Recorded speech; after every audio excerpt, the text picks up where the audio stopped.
नमस्कार विद्यार्थियों, education point Haryana में आपका बहुत बहुत स्वागत है। विद्यार्थियों, आज आपको मैं पढ़ाऊंगा स्त्री शिक्षा विरोधी कुतर्कों का खंडन कक्षा 10वीं का जो लेसन है उसके अभ्यास के या मुख्य जो प्रश्न उत्तर हैं उनके बारे में हम पढ़ेंगे। तो आइए, आपका समय खराब ना करते हुए पहले प्रश्न की तरफ बढ़ते हैं। कुछ पुरातन पंथी लोग स्त्रियों को की शिक्षा के विरोधी थे। द्विवेदी, ये है भाई, द्विवेदी मिसप्रिंट हुआ है, इसको सही से लिख लीजिएगा। द्विवेदी जी ने क्या क्या तर्क दे करके स्त्री शिक्षा का समर्थन किया है। द्विवेदी जी ने, ये इंपॉर्टेंट क्वेश्चन है भाई, ध्यान रखना। द्विवेदी जी ने स्त्री शिक्षा का समर्थन करते हुए जो तर्क दिए हैं वो इस प्रकार हैं। संस्कृत नाटकों के नाटककारों ने जो स्त्रियों द्वारा प्राकृत में बातें करते हुए दिखाया है वह स्त्रियों का अपढ़ होना सिद्ध करता है, क्योंकि उस समय प्राकृत ही प्रचलित भाषा थी या रही होगी। दूसरा, द्विवेदी जी ने पुराने धर्म ग्रंथों या पुराने ग्रंथों में प्रगल्भ पंडिताओं के नामों का उल्लेख देकर के सिद्ध किया है कि स्त्रियां शिक्षित थी। आत्री की पत्नी धर्म पर घंटों आख्यान करती थी। गार्गी ने बड़े बड़े ब्रह्मवादियों को हरा दिया था। मंडन मिश्र की सहधर्मचरणी ने आचार्य शंकराचार्य के छक्के छुड़ा दिए थे। इन सब का उदाहरण देकर के स्त्री शिक्षा का समर्थन किया है। रुक्मणी द्वारा, ये है ना मिसप्रिंट भाई, द्वारा कृष्ण को पत्र लिखना स्त्रियों के शिक्षित होने का ही प्रमाण है। यदि लड़कों के लिए शिक्षा अनर्थकारी होती है तो लड़कियों के लिए शिक्षा को अनर्थकारी बताना न्याय संगत नहीं है। अगला प्रश्न है, स्त्रियों को पढ़ाने से अनर्थ होते हैं कुतर्कवादियों की इस दलील का खंडन द्विवेदी जी ने कैसे किया है, अपने शब्दों में लिखिए। तो ये भी महत्वपूर्ण प्रश्न है भाई। विद्यार्थियों, यदि आप मेरे चैनल पर नए हैं तो चैनल को आज ही सब्सक्राइब कर लीजिएगा, ताकि आप अपने सिलेबस को भली भांति पढ़ सकें। आने वाला हर वीडियो सबसे पहले आपको मिल सके। भाई लाइक भी किया करो, शेयर भी किया करो और वीडियो को बिना स्किप किए पूरा वीडियो देखा करो। ये द्विवेदी हर जगह मिसप्रिंट है भाई, ध्यान रखना। द्विवेदी जी ने कुतर्कवादियों की इस दलील को कि स्त्रियों को पढ़ाने से अनर्थ होते हैं खंडन करते हुए विनम्रता से उपहास किया है। यानी व्यंग्यात्मक लेख है, खूब छिछालेदर की है जैसे, यानी उनके खूब हंसी उड़ाई है। अनर्थ स्त्रियों द्वारा होते हैं तो पुरुष भी पाप पीछे नहीं है। स्त्रियों की शिक्षा का विरोध करना समाज का अपकार और अपराध करना है, समाज की उन्नति में बाधा लाना है। पुराने ज़माने में स्त्रियां नंबर 3 पे नहीं पढ़ती थी, यह कहना उनका इतिहास की अनभिज्ञता है। यह जानबूझ करके धोखा देना चाहते हैं, या वे जानबूझ कर धोखा देना चाहते हैं। शकुंतला का दुष्यंत से कुवाक्य कहना या अपने परित्याग पर सीता का राम के प्रति क्रोध करना उनकी शिक्षा का परिणाम न होकर उनकी स्वाभाविकता दी है।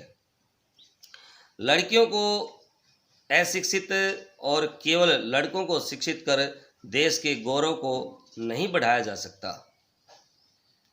अगला प्रश्न है भाई, द्विवेदी जी ने स्त्री शिक्षा विरोधी कुतर्कों का खंडन करने के लिए व्यंग्य का सहारा लिया है, जैसे यह सब पापी पढ़ने का अपराध है, वे न पढ़ती न पूजनीय पुरुषों का मुकाबला करती। आप ऐसे अन्य अंशों पर को निबंध से छांट कर लिखिए और समझिए। द्विवेदी जी ने निबंध में व्यंग्यों की भरमार की है। व्यंग्यों की भाषा में प्रश्न हैं, उनके उत्तर भी उसी में छिपे हैं। जैसे स्त्रियों के लिए पढ़ना कालकूट और पुरुषों के लिए पीयूष का घूंट, ये बांट नहीं भाई, घूंट। ऐसी दलीलों और दृष्टांतों के आधार पर कुछ लोग स्त्रियों को अपढ़ रख करके भारतवर्ष या भारतवर्ष का गौरव बढ़ाना चाहते हैं। अच्छा, तो उत्तर रामचरित में ऋषियों की वेदांतवादिनी पत्नियां कौन सी भाषा बोलती थी? उनकी संस्कृत क्या कोई गंवारी, आवारी नहीं भाई, गंवारी संस्कृत थी। जिन पंडितों ने गाथा, सप्तशती, सेतुबंध महाकाव्य और कुमार पालित आदि ग्रंथ प्राकृत में बनाए, वे यदि ऐपड़ और गंवार थे तो हिंदी के प्रसिद्ध अखबार के संपादक को इस जमाने का ऐपड़ और गंवार कहा जा सकता है, क्योंकि वह अपने जमाने की प्रचलित भाषा में अखबार लिखता है। अत्रि की पत्नी धर्म पर व्याख्यान देते समय घंटों पांडित्य प्रकट करे, गार्गी ब्रह्मवादियों को हरा दे, मंडन मिश्र की सहधर्मचरणी शंकराचार्य के छक्के छुड़ा दे। गजब। अगला प्रश्न है भाई, पुराने समय में स्त्रियों द्वारा प्राकृत भाषा में बोलना क्यों उनके अपढ़ होने का सबूत है? पाठ के आधार पर स्पष्ट कीजिए। पुराने समय में प्राकृत बोलने अपढ़ होने का प्रमाण नहीं है, क्योंकि बोलचाल की प्रचलित भाषा प्राकृति थी, जिसे सुशिक्षितों द्वारा ही बोला जाता था। अतः स्त्रियों द्वारा प्राकृत में बोला जाना अपढ़ होने का सबूत नहीं है। जिस तरह समाचार पत्र आदि प्रचलित भाषा में ही लिखे जाते हैं, वैसे ही उस समय में भी प्रचलित भाषा में प्राकृत में लिखने का ही प्रचलन रहा होगा। प्राकृत भाषा में जैनों तथा बौद्धों के अनेक ग्रंथों की रचना प्राकृत में ही की गई है। तो स्त्रियों के द्वारा प्राकृत बोलने पर कैसे कहा जा सकता है कि वे अशिक्षित थी?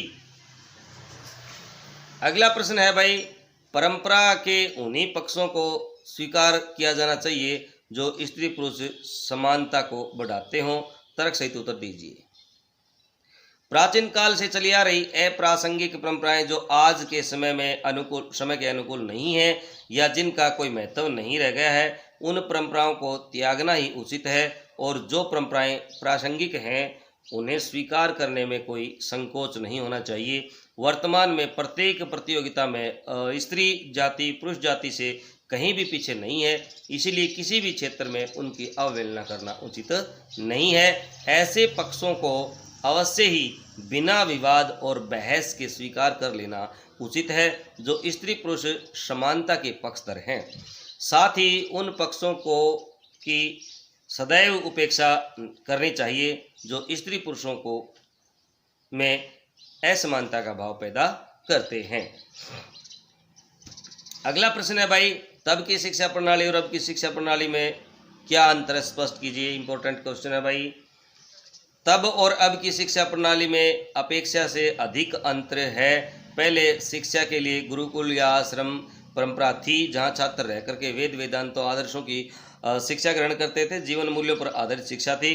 छात्र छात्राओं को एक साथ पढ़ने की परंपरा नहीं थी।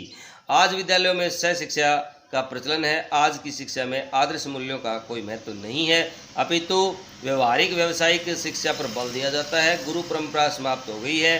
शिक्षा के क्षेत्र स्त्री पुरुष दोनों के लिए समान रूप से खुले हैं। अब सारा भेद समाप्त हो गया है। तो विद्यार्थियों, ये हमने महत्वपूर्ण प्रश्न थे, इसके कर लिए हैं। बने रहिए आप मेरे साथ एजुकेशन पॉइंट हरियाणवी पर। अगले लेसन के साथ मिलेंगे हम नए वीडियो में। तब तक के लिए जय हिंद, जय भारत विद्यार्थियों।